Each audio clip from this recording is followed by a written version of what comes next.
Okay, guys. It is it's Friday. The market's very turbulent. We are currently trading at 84,000, but we've been a little lower. And I want to spend this video talking about digital payments. And digital payments in Solana, digital payments potentially in Bitcoin, and digital payments on AI. I think it's going to be, it's really something that Bitcoiners just are not focused on, and I really think they should be.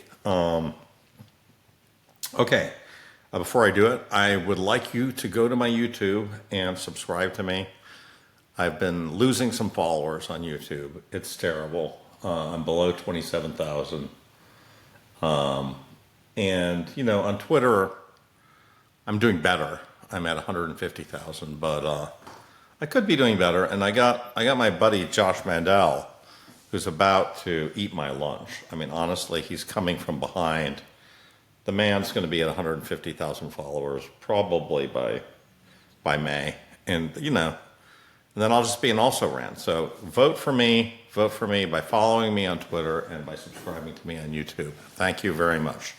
All right, okay, so I want to talk about digital payments, and I put out this tweet because I think, you know, really the world is, these changes are really obvious if you look at them, right? But if you're not looking at them, you go down a path that's really just completely nonsensical. And I feel like almost all Bitcoiners are down that path right now. So let's examine what it takes to buy a digital item on the internet. And, you know, my friend Violetta Zirconi was saying, why is it so difficult? Why can't, you know, normies buy my NFTs, my music NFTs on the internet?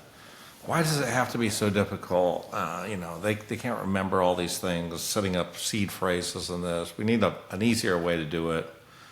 And then you have a lot of other people to say, yeah, it works just fine. I use Visa. It works great. And I use Venmo. Why do I need something else?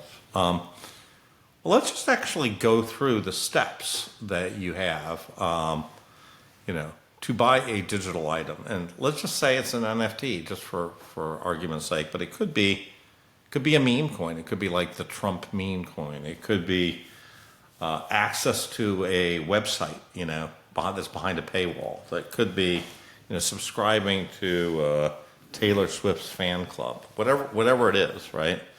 And if you think about it, you know, we do this stuff so much we don't actually remember, you know, all the steps. But you know, I kind of itemized them, and I did it. Kind of went through Grok, and I just, because you almost forget, and I sort of itemized them. And here's the thing. So the first thing you have to do, you have to enter a 16-digit card number, right? So you have to look at your card. You have to copy down the card number, and you make mistakes half the time. Especially as you get older, like me, you make mistakes, you enter the card number. Then you have to enter the expiration date of the card, you know. Then you have to enter the CCV code, the 3 digits, the 4 digits. You flip the card over, you look for that. Then you have to enter your name. You have to enter your address. You have to enter your zip code if you're in the US, you know. If you're elsewhere, you have sort of an equivalent of a zip code. You have, in the UK, a postal code. Then you have to enter your country. You have to enter the currency in which you're going to be buying. A lot of times, you know, you have, do you want this charged in dollars or in euros, etc. Then you have to submit to an address verification service, right? Which, first of all, you know, you don't really necessarily want to be providing all this information to a random site on the internet. Do you really want to be sending them your home address and your zip code? And by the way, I forgot your telephone number. That's another thing that often is asked. And then that takes a couple minutes, and then there's a currency conversion that happens behind the scenes because the merchant is probably taking a different currency than yours, you know. If you're buying from a European merchant, they're not taking dollars, they're converting it into euros. And then we have a fraud check. And, that can be a whole separate window that pops up in your thing saying, we need to do a fraud check. We're talking to your bank. And then they issue you a code on your telephone or to your email, right? I also forgot about your email that basically they want. Then they issue you a one-time password, which is valid for a couple minutes. You have to go back and find that one-time password in your email. It might have gone to spam. Then you get a transaction confirmation. And then the merchant doesn't get their money for 1 to 3 days later. And the merchant is then charged 3% on top of it. And then the worst thing is the merchant can face a chargeback for up to 6 months. And these chargebacks on digital items can be really severe because basically,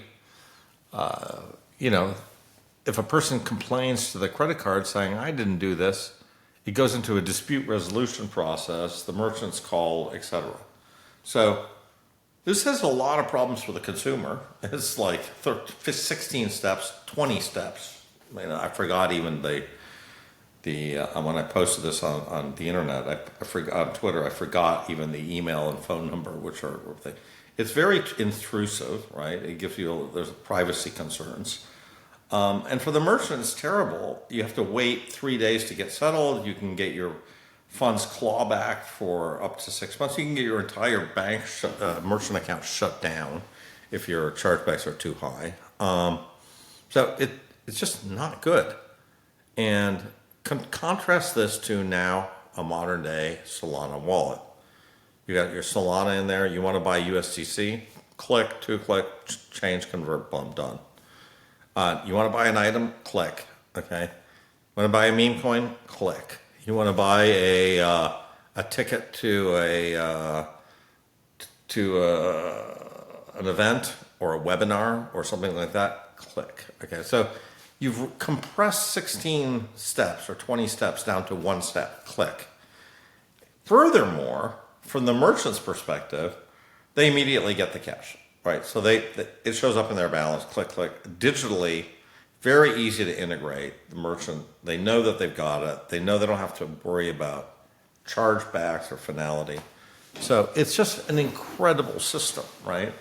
And so I think, people just don't get it. And part of it, the reason they don't get it is they go, well, the items that people buy are stupid, like a meme coin on Pump.fun. They go, that's stupid.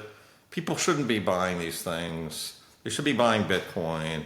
They shouldn't be using the internet. Well, the entire history of the internet is people doing kind of silly things or non-productive things. I mean, at the very beginning, we had these bulletin boards. People were just ranting on these bulletin boards, right? And then we had, porn and chat and all this other stuff, right? I've been working in the internet and domain names and things like that for a very, very long time, right? Since 2006, okay? I've been even working on the internet at the beginning since 1995, right? So,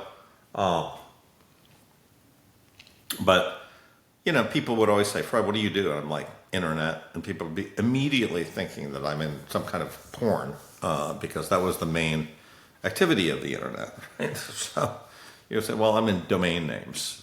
Oh, okay. Squatting, right? And I'm like, well, sort of, top level domain names. But in any case, people are easy to dismiss these things because they say it's not a valid application. To which I say, Instagram is really a use case of just showing off. It's just like, hey, look at me, I'm in front of the Eiffel Tower, click, Look at me with my, my boyfriend, click, Look at me with my family, click. So that particular sort of non-essential use case has 2 billion users. That's a quarter of the planet. That's a quarter of every man, woman, and child on this planet, including Russians, Africans, Thais, Americans, Europeans, everything, right? Everybody's using this stuff. So it's very, very likely that people are going to be using digital services and using fast blockchains to pay for them. So, again, the co-founder of Twitter, Evan Williams, created a company called Obvious, and I love the name because a lot of this stuff really is, when it kind of hits you, it is completely obvious to me. The idea that you're going to be using tokens for digital payments is obvious. Why? Because they're so much more efficient than using Visa, credit card, etc. And if you're just looking at it, buying a coffee at your local coffee shop, you don't see it. You have to think, I want to buy something digital. And when you start thinking that way, you will realize that, in fact, it's obvious. You need to use tokens for that. So 100% convinced that these tokens are going to go.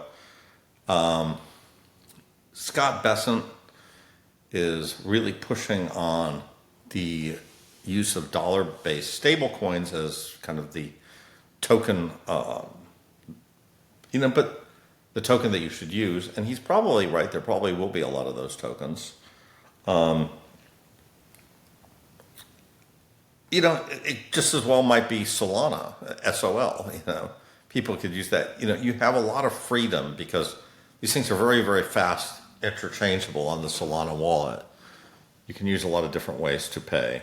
But one thing is payment using for digital service is going to be an enormous, enormous thing. And as Tom Lee said, it's going to be a majority of the GDP growth going forward, because you either buy physical items or you buy digital items. Those are the two kinds. Now, physical items, we're buying about the same amount of butter, eggs, and, bolts and clothes as we always did. But digital items, we're starting to consume many, many more. We're buying subscriptions to Amazon Prime, and we're buying, AI services. We're buying NFTs. We're buying all these things. So the digital world is starting to equal and surpass in terms of growth the physical world. And so this is really, really big business, right? This business of paying for digital stuff. And we need a super, super efficient way to do it. And if your mentality is everything is going to go to Bitcoin, you're not going to see this because none of this stuff is going to work on Bitcoin mainnet. It just won't. And, with all due respect to Dan Held and the Bitcoin Layer 2 and the Bitcoin Maxis, it's going to happen on Bitcoin. It's not going to happen on Bitcoin, okay? Bitcoin it can happen with Bitcoin being a wrapped thing. We can have different layers of security of the wrapping or the pegging or whatever you want to call it. But it has to happen on a blockchain, has to happen on a fast blockchain, just the way it has to happen. And no, you cannot use a database for it because people are not on the same database. Not everybody's on Amazon. Not everybody's on Coinbase. So, it amazes me, and I'm sure I'm going to get some comments about this, like, Fred, you can just use AWS. You guys don't get it. I apologize, but I'm just going to rub it in. Anyways, that's my video for today. Hope you enjoyed it, and subscribe to me on YouTube and hit the follow button on Twitter. Thank you very much.